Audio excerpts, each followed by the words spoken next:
Nous n'avons pas la force pour lutter contre ces hommes blancs, mais nous pouvons les maudire et entraîner la malédiction des ancêtres dans leur vie. L'arme secrète du Cameroun. En 1958, une armée a mis en déroute les Britanniques. Pas de fusils, pas de bombes, juste des femmes, nues. Et c'était terrifiant.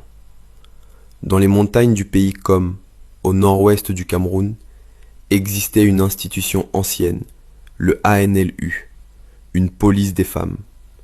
Quand un homme battait une femme enceinte, insultait une mère ou violait un tabou sacré, les femmes déclenchaient le cri et là, tout s'arrêtait. Cuisine abandonnée, champs désertés.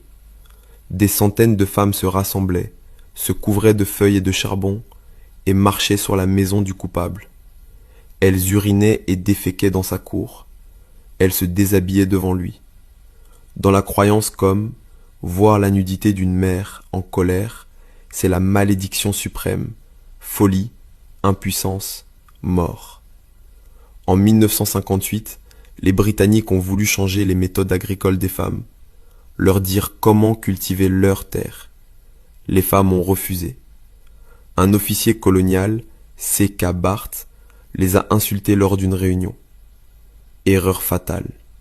Le cri du ANLU a retenti. Barth a fui et s'est caché dans les toilettes d'une mission catholique.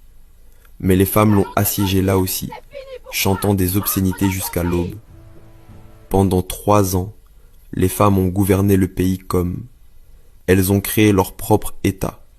Une reine, un état-major, des espionnes.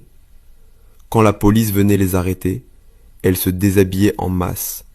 Les soldats africains s'enfuyaient, terrifiés par la malédiction. Les administrateurs britanniques étaient paralysés. Impossible de tirer sur des milliers de grand-mères nues sans provoquer un scandale international.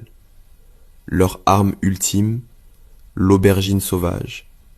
Lancer ce fruit sur un homme signifiait le dessécher. Stérilité, dépérissement, mort lente. Elles organisaient même des funérailles pour les vivants qui les défiaient. Après la cérémonie, personne ne pouvait plus leur parler, ni commercer avec eux. Mort sociale totale. Résultat, les femmes ont gagné. Le parti qu'elles combattaient a perdu les élections. Le Cameroun a choisi la réunification plutôt que le Nigeria. En 1972, un grand rituel a refroidi le pays. Et en 1990, leurs filles ont réutilisé cette arme contre le régime Biya, le Takembeng, des grands-mères nues défiant les gendarmes armés. Partage cette histoire. Nos ancêtres savaient se battre autrement.